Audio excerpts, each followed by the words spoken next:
Now, our next speaker is one of the best researchers and writers for the movement against Zionist domination in the world. His books Barren Metal, A History of Capitalism, as the conflict between usury and labour, the Jewish revolutionary spirit and its impact on world history, Libido Dominandi, Sexual Liberation as Political Control, Degenerate Moderns, as mentioned, Modernity as Rationalised Sexual Behaviour, The Jews and Moral Subversion, Dionysus Rising, The Birth of Cultural Revolution out of the Spirit of Music. These books, among others, have led to a deeper thinking about the causes of our civilization's present malaise. He is the editor of the excellent monthly journal Culture Wars, and he's a frequent commentator on Red Ice Radio, Press TV, and Russia Today. He is Professor E. Michael Jones. Thank you.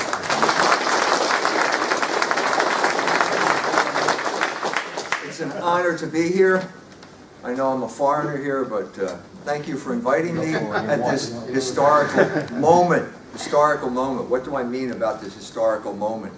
1 month ago today, I was in South Bend, Indiana, where I live, and Donald Trump showed up in town and held a political rally, and there were 5,000 people in the room. And I said later, those were the most important people. Those 5,000 people were the important people, because they were the people of Indiana who had suddenly awoken to the fact that they were a colony, a conquered province of Wall Street, and that their jobs, 1 week before Donald Trump arrived, the Carrier Air Conditioning Company had relocated its plant to Mexico. And whenever Donald Trump opened his mouth and talked about the Carrier Air Conditioning plant leaving for Mexico, there was a roar from the crowd, and this was the consciousness that Indiana had reached at this point. 4 years ago, Indiana voted for Mitt Romney, who was a looter for the oligarchs, worked for Bain Capital, would come into Indiana, load these companies down with debt. They'd go belly up and everybody would lose their jobs and he'd walk off with a lot of money. In this 4 years, the consciousness has arisen to the point where people in Indiana finally understand what's going on. And what is going on? What is going on? In Brexit and in the Trump campaign, we have an uprising against the oligarchs. An uprising against what Roger Cohen, it was in the New York Times, he said it, so it must be true. Roger Cohen called the smug elites. This is an uprising against the smug elites, okay? We are familiar with uprisings in the United States. We uprose against you folk and celebrate it every year on July 4th. Well, what we realize, having done that, is it's not so much the uprising, which is important, but what happens after the uprising is important as well. And if what happens after the uprising is that the old boss is simply a new version, or the new boss is simply a new version of the old boss, you can often end up worse than you were beforehand. And if there's ever a sad story in history, it's the sad story of revolutions leading to a worse situation. And I'd like to talk about that today. But first I'd like to talk about myself. As my children say, this is all about me. It's not all about me. But 1 year ago I was in Guadalajara in Mexico, and asked to speak at a conference, and who should show up at the conference but David Duke. Does anyone know David Duke? Yeah. Big cheer for David Duke. Yeah.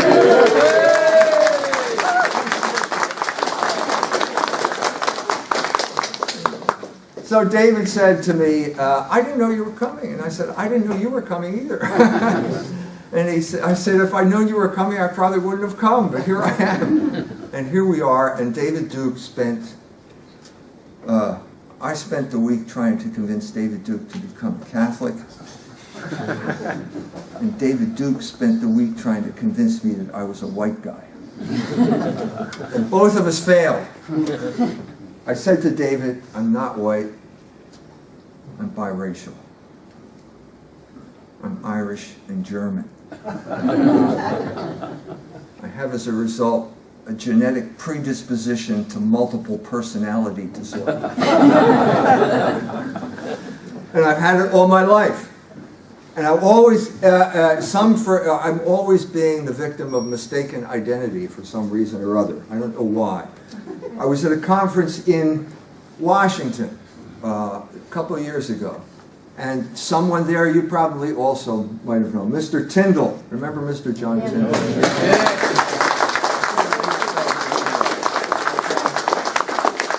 And he's there with another, a guy I used to know by the name of Sam Francis, who used to write for Chronicles magazine. The late Sam Francis died at a fairly young age.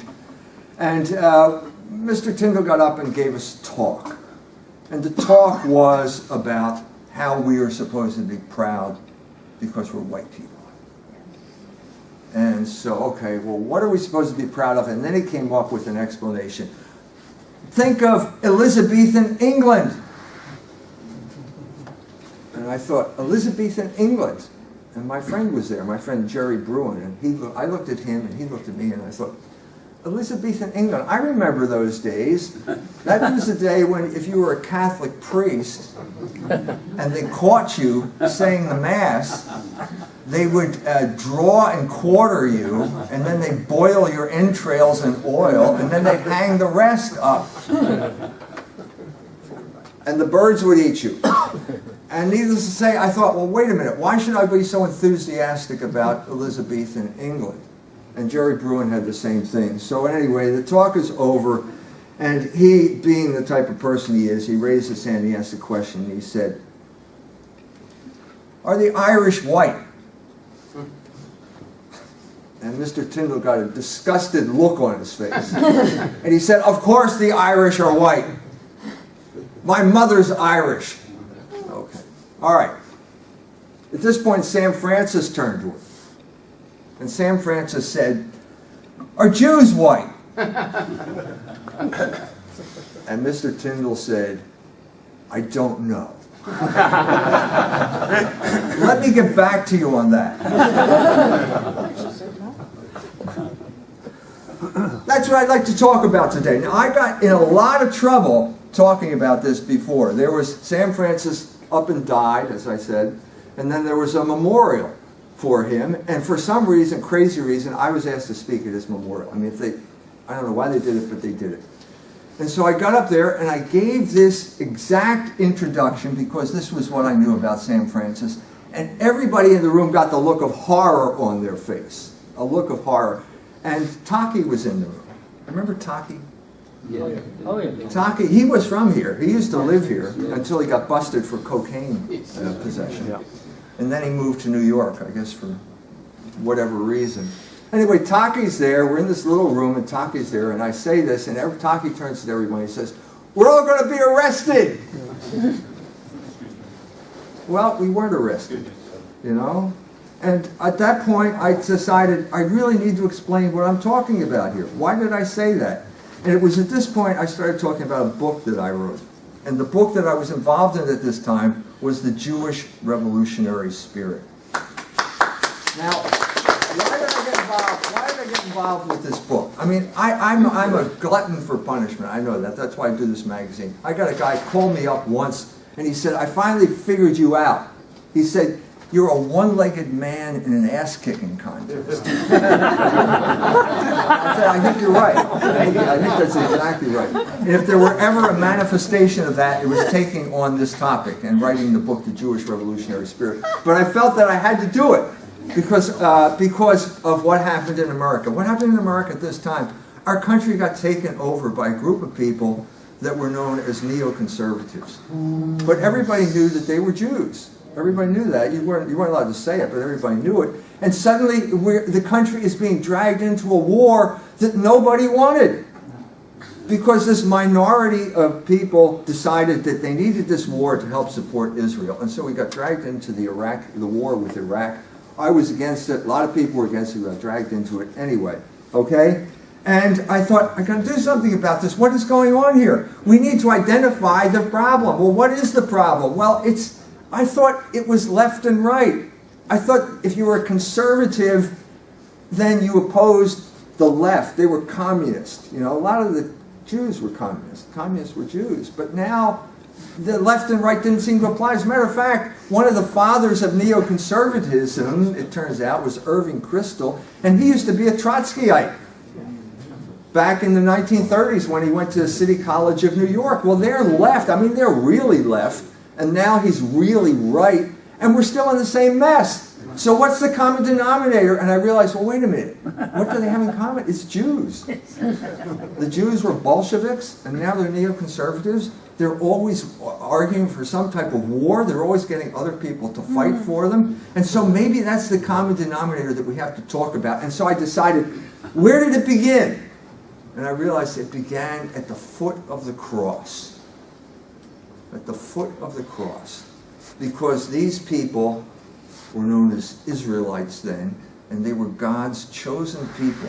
But God gave you free will. Even if you're chosen people, you still have free will. And even when the Messiah comes, and this is Jesus Christ, the Messiah, he arrives on this earth, and you have to choose to accept him. It's not automatic. And you have to choose to accept him on his terms, not your terms. So what do the Jews do when they go to Jesus Christ? They say, we are the sperm of Abraham. We have really special DNA. You really need to take us seriously. This is the beginning of racism. Jesus Christ rejects racism. I don't care, he says so, I don't care what your DNA is. God doesn't care about your DNA. God created you. If you don't want to do it, he can take rocks off the ground and raise them up in your place. We don't need you. You need me. And some of the Jews accepted him, and some of the Jews rejected him. And the Jews that accepted him are known as Christians. And we are the new Israel. We are the children of Moses. We're the ones that Moses followed what Moses said. These people call themselves the children of Moses. They're not, because they rejected the Messiah that Moses waited for. They rejected him. And not only did they reject him, they killed him. They crucified him. Do you believe in Jesus Christ? Afterwards, no, well. And at this point, you reach the turning point of history, because it's not just did you kill Jesus Christ, he was God. And what do I mean by God? And this is where I came across this new idea. It's not a new idea, it's an old idea. If you read the Gospel of St. John, the first sentence in the Gospel is Ein arche ein ha logos. In the beginning there was, it's translated this word, and I could never understand that. What do you mean, in the beginning was the word? But if you say in the beginning there was Logos, Logos is the order of the universe. Logos is the mind of God. Logos is the voice in us that tells us what is right and what is wrong. Logos allows us to look at the stars and see a pattern in the sky. That's what God is. Because the next sentence is Kai Logos ein Theos. And Logos is God. There is no This God. is a huge breakthrough. This is a huge breakthrough in human history. And this is, in a sense, the turning point in human history. Because at this point you have to accept or reject Logos. And the people who rejected Logos rejected every aspect of it. And there's a Logos to social order. There is a social order. There is a moral order. There is a philosophical order. There is an order to the universe. And if you reject this Logos, you reject that order. And what happens when you reject that order? You become revolutionaries. And that's what the Jews... Please be quiet. And that's what the Jews... No, I will not be quiet. And that's what the Jews... Revolutionaries. And that's what the Jews have been ever since that. If you let me finish, we'll... Get back! And that's what the Jews have been ever since this time. They have been in the forefront of every single revolutionary movement up until this time. They are in the forefront of the revolutionary movement right now in the United States.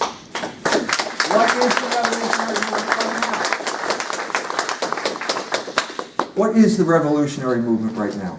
The revolutionary movement in the United States is the movement for homosexual marriage. It has been we've talked about other things, the feminist revolution that led to abortion, one after another, one instance after another, where a small group of people have to figure out a way to impose their will on the overwhelming majority of the people. I wrote a book called Libido Dominandi, Sexual Liberation and Political Control, in which I said basically that this is the most effective form of political control that the world has ever come up with.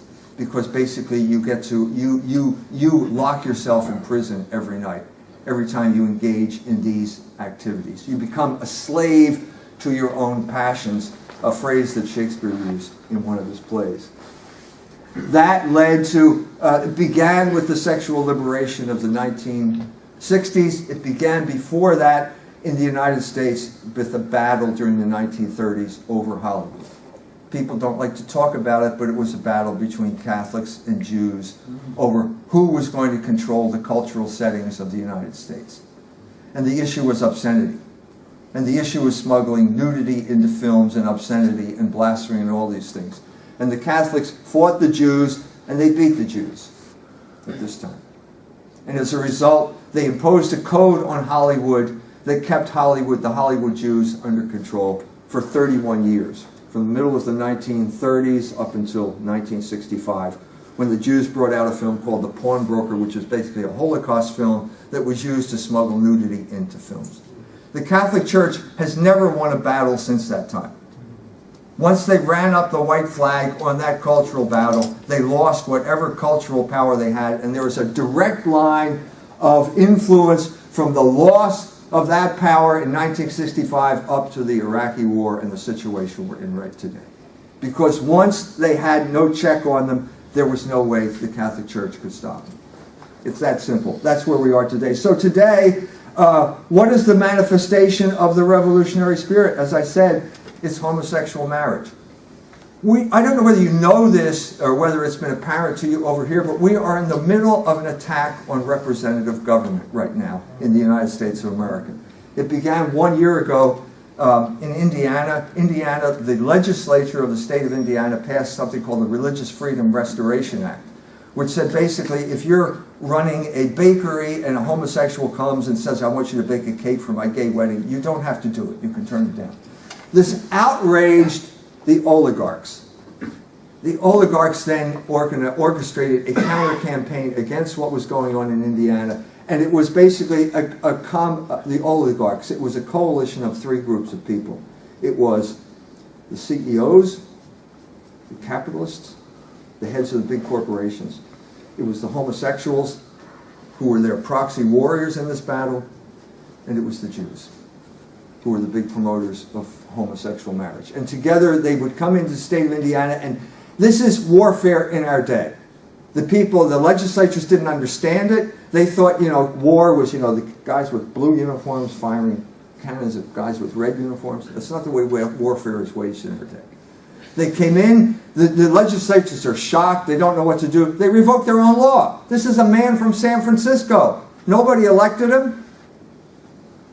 He's not even from the state of Indiana, and yet he can come in and say, okay, you have to change this law because we are the real rulers of Indiana and you are not. He didn't say that, but that was clearly the message. 1 year later, the same thing happens in North Carolina, except the issue now is, where can you go to the bathroom? Oh, Yes, that I am not making this up. I am not making this up. You may have heard about this. It's the same person.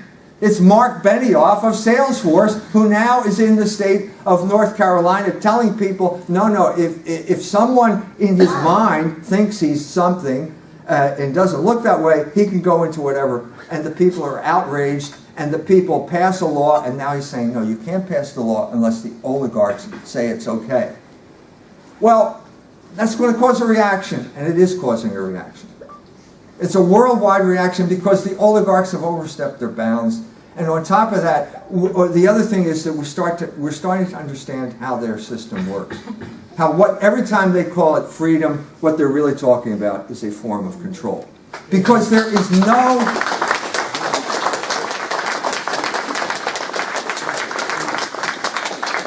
Because there is no freedom from logos. You can't be relieved of your rationality unless you want to be a slave to or become a vegetable. Because that is what makes you free.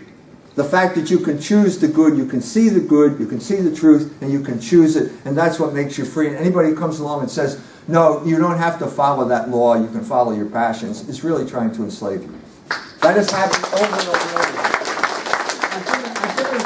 I've given a talk all over the world, and I began the talk by talking about the Israelis occupying Ramallah in 2002, one of their many incursions into Palestinian territories.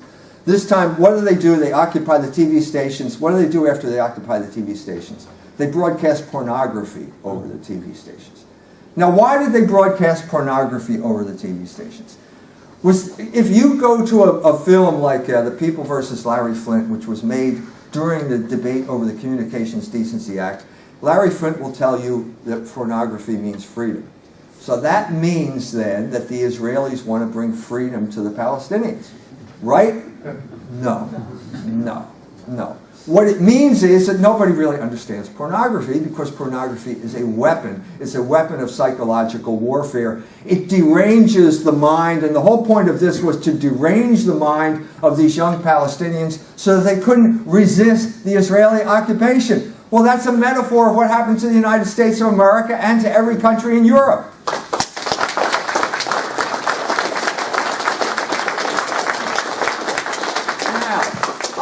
I will tell you, I got in trouble because I said the Jews are behind pornography. Well, you go on the internet and you can find article after article which says exactly the same thing. So I'm demonized as an anti-Semite because I said that. Okay, 1 year later, a professor from England writes an article, and it's published in the Jewish Quarterly, and it's on Jews and pornography. It's my article. He said exactly what I said. The only difference is I said it's bad, and he ended it by saying, so what do we have to be ashamed of?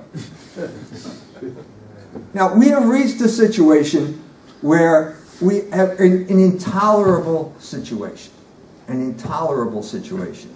The same thing happened with gay marriage.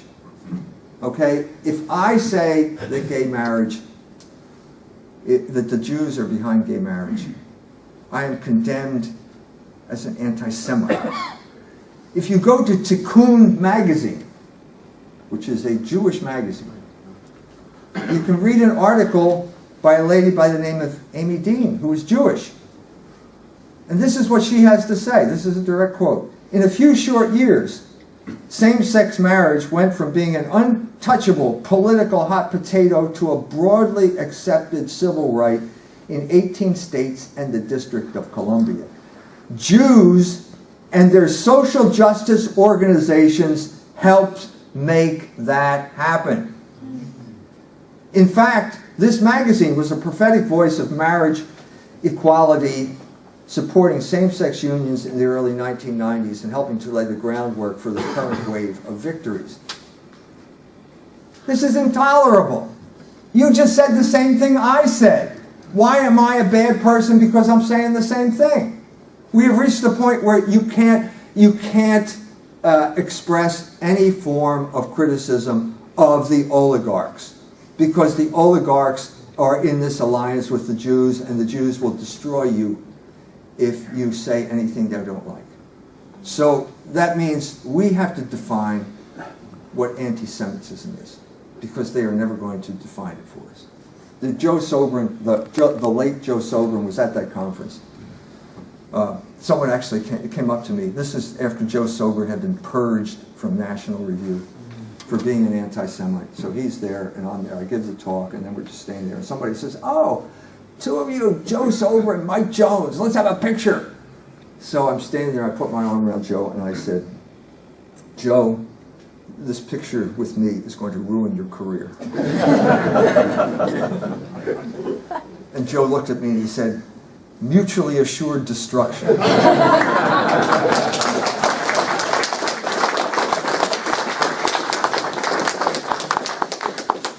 So what did Joe Soberin say? Joe Soberin would say, an anti-Semite used to be someone that didn't like Jews.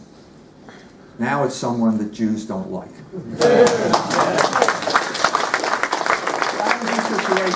Let me refine it a little bit. I hate to follow. It's such a hard act to follow, but what is an anti-Semite? An anti-Semite is someone who criticizes Jews. That's it. That's the whole thing in a nutshell. You can say exactly the same thing that the Jew says, but if you're perceived as criticizing the Jews, you are a bad person and we're going to destroy you. And they have tried, you know. By the grace of God, they haven't succeeded. But that doesn't change their intention in the matter. I was in Poland giving a speech. Libido Dominandi got translated into Polish, and I did a tour of Poland. And I'm going to my first speech. And the publisher's in the front seat, and the phone keeps ringing. And he's talking in Polish, and I don't understand Polish, but I know it's bad. I know it's bad. So he gets off the phone, and basically all the newspapers are saying, E. Michael Jones is in town, he's an anti-Semite. And there's going to be a huge demonstration tomorrow in Wrocław. We're in Warsaw now, we're going to Wrocław tomorrow. At the John Paul II Center. So I walk in there. We're going to be speaking at the cathedral, the Catholic cathedral. Walk in, I'm feeling bad. I go into church and I say a prayer, which I do frequently. And believe me, I wouldn't be here if I hadn't said a lot of prayers. I'll tell you that right. I walk out of there, and who's to greet me but the Chancellor of the Archdiocese, and he says to me, don't worry. Don't worry. So I don't worry. I walk in, I give my speech. Everything's fine. I have a line of people walking all the way around the block to buy autographed copies of my book. What happened there? What happened there was Catholic unity prevailed over Jewish subversion. For once in my life, I got the support.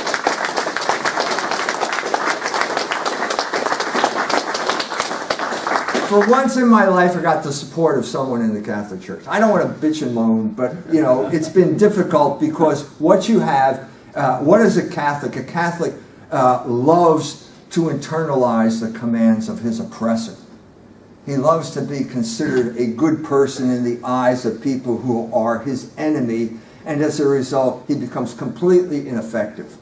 Jesus Christ never said that we would not have enemies, but he said we should love our enemies. We should love our enemies. And I know you're shaking your head, but I believe that. It's hard to do sometimes, but I believe. So I'm telling you right now, I love the Jews. Why do I love the Jews? Because they are my enemy. Because I know they are not my... This is the Christian reaction. This is what Jesus Christ told me to do. I'm just following the book that they gave me. If you read 1 Thessalonians 2, St. Paul says, the Jews, they are the people that killed Christ. They are enemies of the entire human race. I didn't say that. St. Paul said that. I'm a follower of this guy. Why am I the only guy talking this way? Don't these people read the Bible? I went to Rome. I visited with a high official in the Vatican. It's Department of State. I said, you know, we got a problem here. You're not preaching the gospel. That's the gospel. I don't know what you're preaching. I said there are 3 areas: church and state, the Jews, usury. You're not preaching this gospel. He said, forget about the Jews. Nobody's going to talk about it here. Okay. But he said, if you give me something on usury, I'll put it in the encyclical. Well, I did, and he did. So it's in the encyclical. It's in Laudate Si, if you want to read it. And then on when the Pope last September went to the United Nations, he said the U word. He said usury. First time a Pope has said this in over 100 years. So, you know, it's a mixed bag. And I'm here to say that the struggle is worth it. But the struggle is, before we get involved in a big struggle, it would be good to figure out how we got into this mess. How did we get into this mess where we are controlled by three groups of people who are by definition no more than 1% of the population? The oligarchs. Remember Occupy Wall Street? We coined the term the 1%. Goldman Sachs. The Jews, 1% of the society, and the homosexuals, 1% of the society. How do we get to this point? How do we get to this point? The answer is lack of unity. Remember what I said about unity? Where did the lack of unity begin? When did it begin? It began in England with the Reformation. Remember Mr. Tyndall and Elizabethan England? What was Elizabethan England? It was a police state. It was the first police state. And if you didn't like it, you got drawn and quartered. And it was so intolerable that the English themselves rose up against it. They could not stand this police state. What was the police state? Why did they have that police state? What was the Reformation? The Reformation was a looting operation. It was a looting operation. It was the theft. It was the theft of the property of the Catholic Church by greedy aristocrats, head of which was Henry VIII, the greediest of all the aristocrats. That property, and at this point, if I really sound eloquent, it's because I'm quoting William Cobbett's History of the Reformation in England and Ireland, which is one of the great pieces of English prose ever.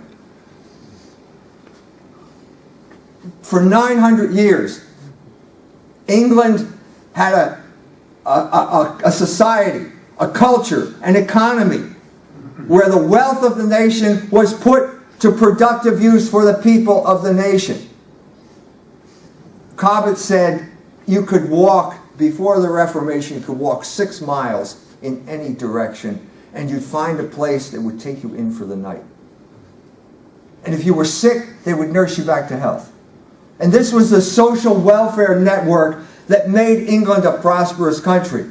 It was owned by the church, but it was used by the people. There were purgatory societies here, where a man who wanted to get out of purgatory for his sins, he would say, I have this piece of land, you can graze your sheep on this piece of land if you pray for my soul.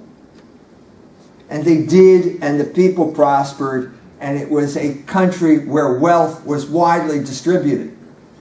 At a certain point, the oligarchs of that day decided they couldn't risk the temptation anymore, and they stole all of that property, and they privatized it. Remember privatization? Well, this was real privatization. And suddenly all those people that were grazing their lands on common ground, that was all enclosed, and they were thrown off, and they became beggars and criminals because they had nothing else to do. And said you had poor laws. And this is what Cobbett was talking about. It was a looting operation, and then you had to sort of sprinkle holy water on the looting operation and say it had some type of theological justification. The best quote, I'm another great English writer, R.H. Tawney, Religion and the Rise of Capitalism, trying to figure out what happened. Then he said, the upstart aristocracy had their teeth in the carcass, and they weren't going to be whipped off with a sermon. That's the Reformation. They had their teeth in the carcass. So hire somebody to write a homily about how it's a justifiable system. It was not. Religion, conscience, was always the pretext, but in one way or another, robbery, plunder was always the end. The people, once so united and so happy, became divided into innumerable sects. No man knowing hardly what to believe, and indeed no one knowing what it was lawful for him to say. For it soon became impossible for the common people to know what was heresy and was not heresy. When the Catholic Church was overthrown and plundered, England became a den of thieves, and thieves of the lowest and most despicable order. The initial plundering of church property became the vehicle for the next wave of exploitation, and that was usury. If you want a first-person account, watch Shakespeare's play Timon of Athens. It's about England being taken over by the usurers. The looters lost their loot to the usurers, and then usury became the acceptable behavior. Again, William Cobbett. Thus arose loans, funds, banks, bankers, banknotes, national debt, things that England had never heard of or dreamed of. He's referring to the Glorious Revolution here, which was a reenactment of the whole thing. Preserving the Protestant religion as by law established, things without which she had long and glorious career of many centuries and had been the greatest and happiest country in the world. Things which she never would have, could have, or heard of had it not been for what is audaciously called the Reformation.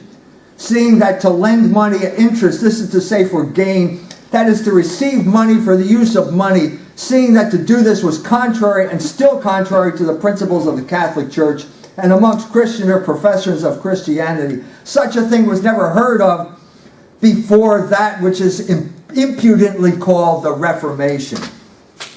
All declare that to take money for the use of money is sinful.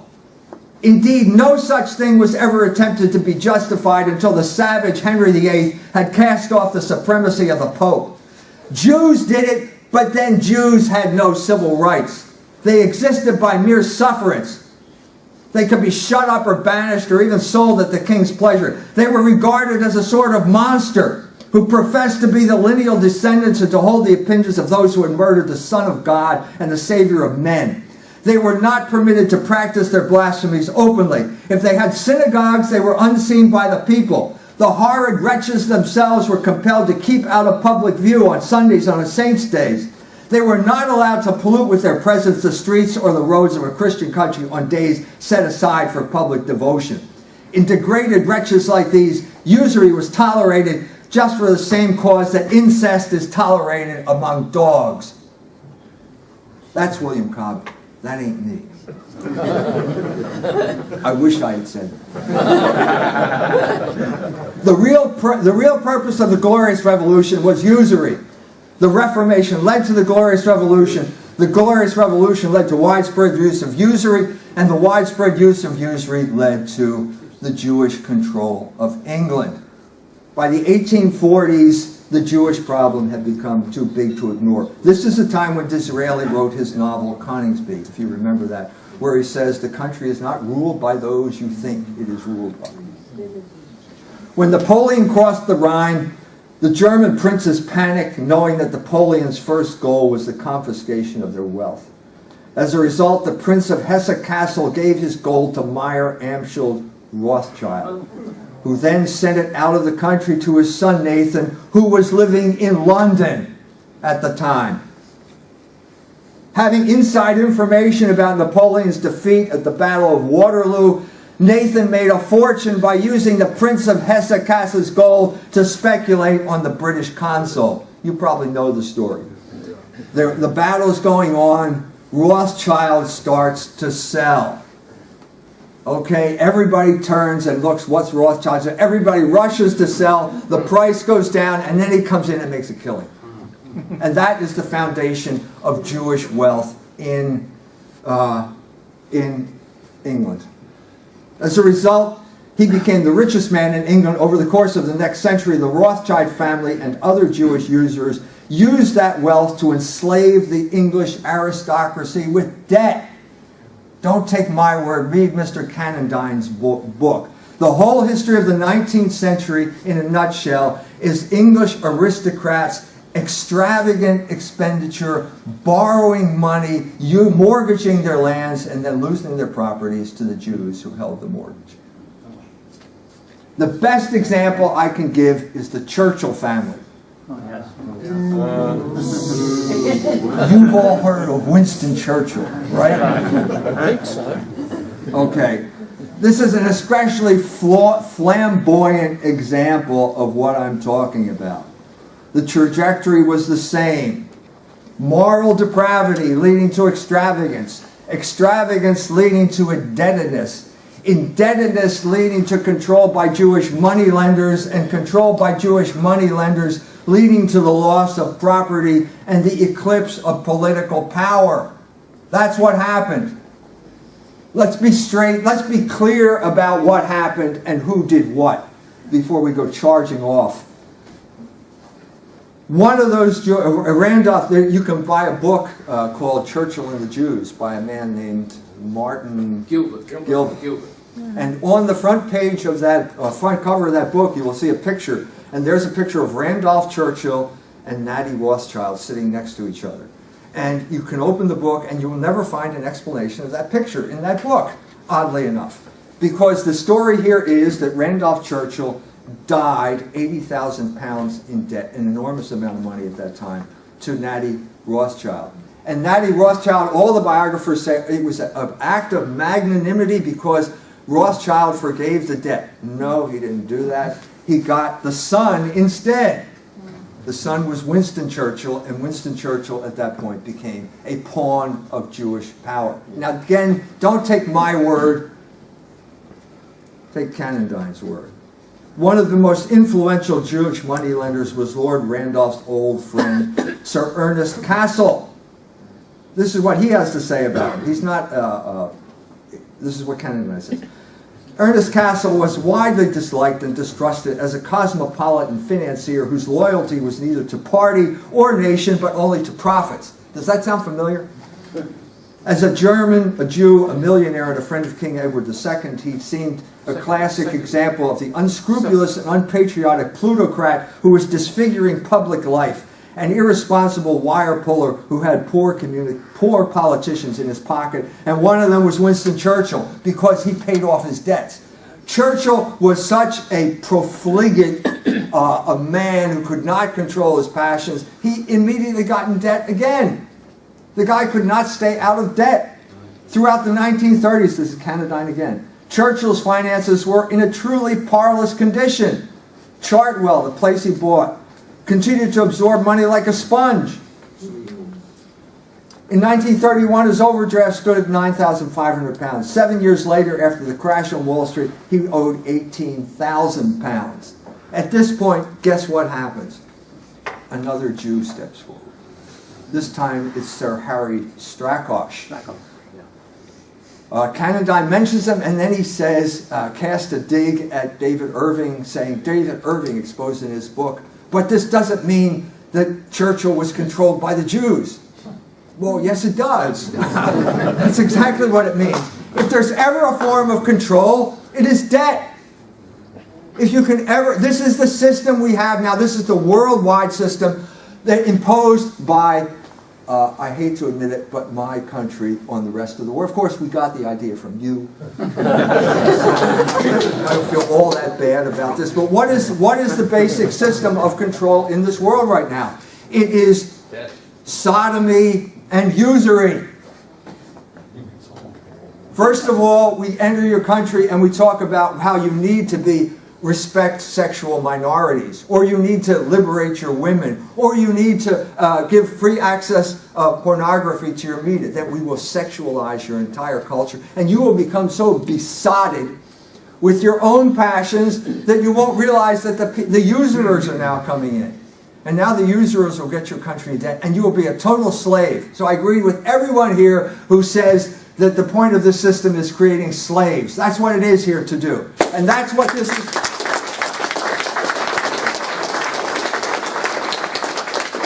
And we are here to reassert our freedom from this system of slavery. It's the most pernicious system that the world has ever devised because it's the most effective enslaving system in the world.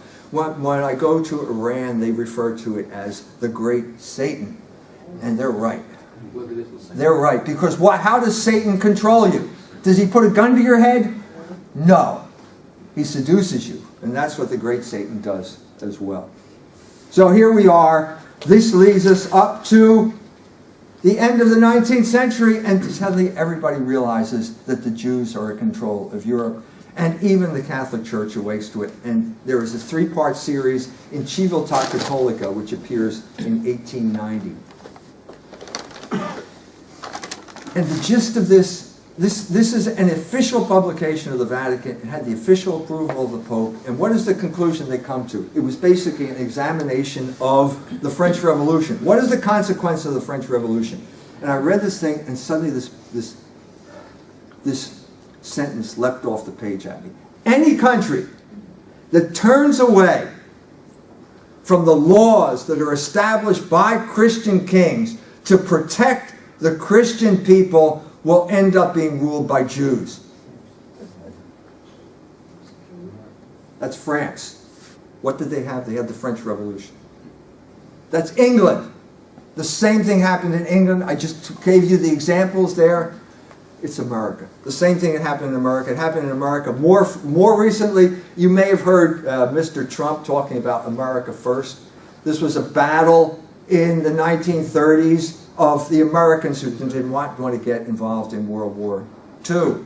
Charles Lindbergh was the leader of America first. That's what he's trying to call. This is Little America. You've heard of Little England. In a sense, you're Little England, aren't you? You're the hobbits who don't want the orcs controlling your country.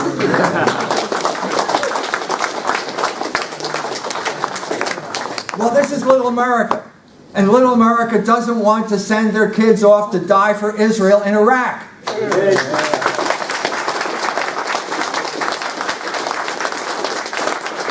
And anytime you stand up for Little America, guess what they call you? An anti-Semite. You're not surprised.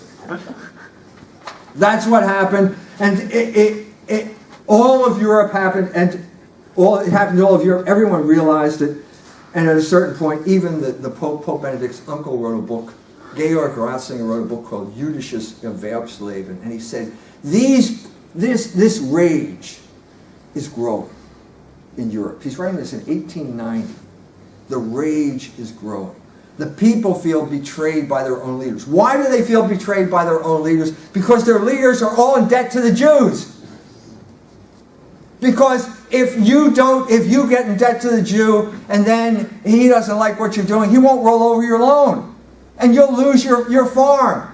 You'll lose your estate. That's how they control, and they were controlling it then. And Ratzinger is saying, we have to enforce Christian laws, because if they don't, there's going to be a violent reaction. As soon as these people find a leader, guess what the German word for leader is?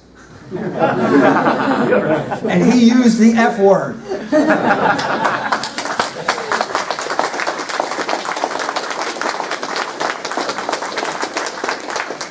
As soon as they find ein Führer, and they found der Führer. Sie haben den Führer gefunden. They found their leader in 1933. And it was a violent reaction, and it's not the reaction that Georg Ratzinger wanted. It's not the reaction that Civiltà Cattolica wanted. They didn't want it. But the fact of the matter is, if you don't act, if you, the leaders of the people, do not represent the people, if you do not represent their interest, if you represent the interests of the people who put money in your pocket as opposed to the people who vote for you, there will be a violent reaction. And I will pray, I say prayers a lot. I will pray that it doesn't come to that. And I will pray that why are we here now to prevent that type of violent reaction? To seek the path of peace. So that we can all find a modus vivendi, so that we don't... What do the oligarchs want us to do? They want us to fight each other. That's what they want. I guarantee you, I've seen it, I've talked to it, it happens. I lived through this as a young man because I was involved. I was a guinea pig in a social engineering experiment for my entire life, and nobody ever told me about it. And the biggest social engineering experiment I grew up with was black migration out of the South. That was I wrote a book called The Slaughter of Cities. If you want to read about it, it's called Urban Renewal, it's ethnic cleansing, and basically it was about the ethnic cleansing of ethnic Catholics in the the big cities of the United States. And these people, have you ever seen The Godfather? Yeah. Do you remember that procession in The Godfather where they're carrying... This is what ethnic America was like. You had little colonies of Little Italy and Germantown and Chinatown and Jewtown and all these other little ethnic colonies, and they all had their little culture, and we all kind of got along, and it was destroyed because the oligarchs thought these people had too much power. And they did it by bringing the black people up from the South. And they didn't know what was going on, and we didn't know what was going on, and they told, as soon as you see a black person, you become white. I didn't know I was white. I thought I was Irish. I thought I was German. But suddenly the black person shows up, and you're white. Well, I'm not white. And my wife is teaching in Southwest Philadelphia during this war. This is civil war in Philadelphia. And an Irish family moves into the neighborhood, and the kid ends up being killed by a black gang because he didn't know he was white. He thought he was Irish. Well, he got caught up in a war that he didn't know about. And I'm saying what we do not want is a replay of that war. Because what we really saw there was the Black-Jewish alliance and the Jews using black people as their pawns to drive other people out of their cultures and destroy their cultures. So I had to do over again. I mean, what am I, a kid? I'm 4 years old. I'm 5 years old when we have to move out of our Irish neighborhood and move to some kind of deracinated suburb. But if I had to do it again, I'd go to the black people and I'd say, look, it's not in your interest and it's not my interest. They're the ones who are controlling it. They're using both of us. So let's collaborate. How do we collaborate? What is the basis for collaboration? There's only one basis for collaboration among human beings, and it's logos. Remember logos? That is the order of the universe. That is who we are. I told you, I've been to Iran. I was in Iran. I was walking down the street celebrating the revolution, the 34th anniversary of the revolution. I'm surrounded by women in chadors. And they're all shouting something. And I know Allah Akbar, but this isn't Allah Akbar. So I turned to my translator and I said, what are they saying? And he said, death to America. There are 3 million people in this march, and I'm the only guy wearing a tie and a tweed jacket. And so someone comes up to me and says, are you an American? And I was tempted to say, no, I'm a Canadian. But I said, yes, I'm an American. And he said, I'd like to come to America. So the Iranians are geniuses when it comes to separating the people from an evil regime. In other words, yes, I understand why you're saying death to America, but they understood that I, as an American, was not necessarily their enemy. As a matter of fact, that I could help them. So they take me down to a town in the middle of nowhere. It's called Fazaa. And it's next to the hottest place on earth. They recorded a temperature of 159 degrees from a satellite, so it's not the official record. But anyway, I show up there after a long drive through the desert, pull into town, there's a billboard. And I look up at the billboard and I think, that face looks familiar. It's me. I'm advertised, the talk is advertised on a billboard. I walk into the room and there are 500 people there who have been waiting 2 hours to hear me speak. Now, I'm in a situation where I do not speak Farsi. I know this is a shock. It comes as a shock to me. My life, so I meet my translator. We get to the hotel, I meet my translator. Cute little girl. She looks like an airline stewardess. And we get into the car. First thing out of her mouth is, I hear you're an anti-Semite. I said, you're calling me an anti-Semite? I said, every building has death to Israel written on it. And you're calling me an anti-Semite here? This is ridiculous. Anyway, so I get in there, we get there, and I realize my life is in her hands.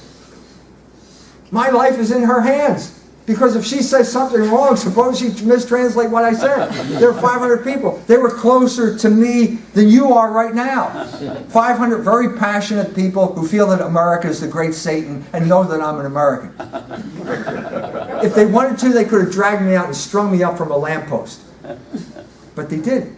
And why didn't they do that? You know what the answer is? It's logos. Again, it's speech. Because I could speak even through the medium of a translator, and she could convey the truth of what I had to say and the reasonableness of what I had to say. And that's all we have. That's all we have right now. And the fact of the matter is that we can't be picky at this point. The only people, we can't exclude anyone who accepts logos, because you're talking about reasonable people. We cannot exclude reasonable people. Now, we can talk about the Jews because they are the people that rebelled against Logos, didn't they? They killed Logos. Okay? So we can talk about that, and we can talk openly to them and say, okay, I know you don't like to hear this, but I feel compelled to say this. And, you know, what happens? Sometimes you actually convert them. So I've actually converted Jews by talking to them in this way. That's what we're talking about. That's what we need. That's why we cannot blow this moment. Because we have to understand, who are we dealing with? Who is the opponent here? Is it like the black guy on the corner in southwest Philadelphia that was caught up in a movement that he didn't understand? Another form of migration as weapon? That was certainly what happened to us. It was the same thing that happened to them. No, that's not the issue here.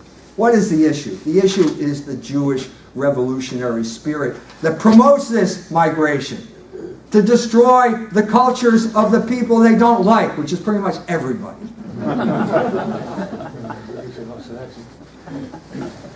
It's not just you white guys. It's everybody in the world. The Iranians as well, they have a full-blown cultural warfare going on there, complete with pornography and feminism and everything else. And they are fighting for their survival. And if I can do anything to help them, I will be happy to do it. That's my job. That's why God created me. Okay? So what I'm saying here, do we need more Jewish revolutionaries? No, we don't. What do we need? What do we need? We need a new paradigm. So I'm going to humbly propose to you a new paradigm. It's something you're already familiar with. It's something that I told the Iranians, because that's what I'm talking about. I'm talking about 3 Iranians, or they used to be known as 3 Persians, or we know them as the 3 Magi. These were the first 3 non-Hebrews who worshiped Jesus Christ. They had that privilege. Why did they have that privilege? How did they get that privilege? Well, they were astronomers. They studied the sky. What did they see in the sky? That there's an order up there. It's not just random. This order is a manifestation of the mind of God. And if you study anything and you learn the truth about it, you're getting close to the mind of God. So that's the first reason. The first reason. They saw the Logos. They said, this Logos is bigger than me, and it's bigger than my will. And so therefore I should subordinate my will, to His Logos. And that's the way of happiness. Okay, that's the first reason. Second reason, they had the courage to act on their convictions when they knew the truth. So first of all, you have to know the truth. You have to understand the Logos of the situation. And the second thing is, you have to have the courage to act on it. Because it's worthless if you don't act. So what happened? The star appears, and they follow the star. They follow the star. Do you have the courage to follow the star? That's the big question of your life, isn't it? Do you have the courage? I mean, maybe you're too stupid to see the star. Well, then you're excluded. But if you're smart enough to see the star, do you have the courage to follow it? Because that's what they did. And it led them to the Logos incarnate, the center of human history, the being, the God that the Jews would end up killing, because they didn't want to follow that.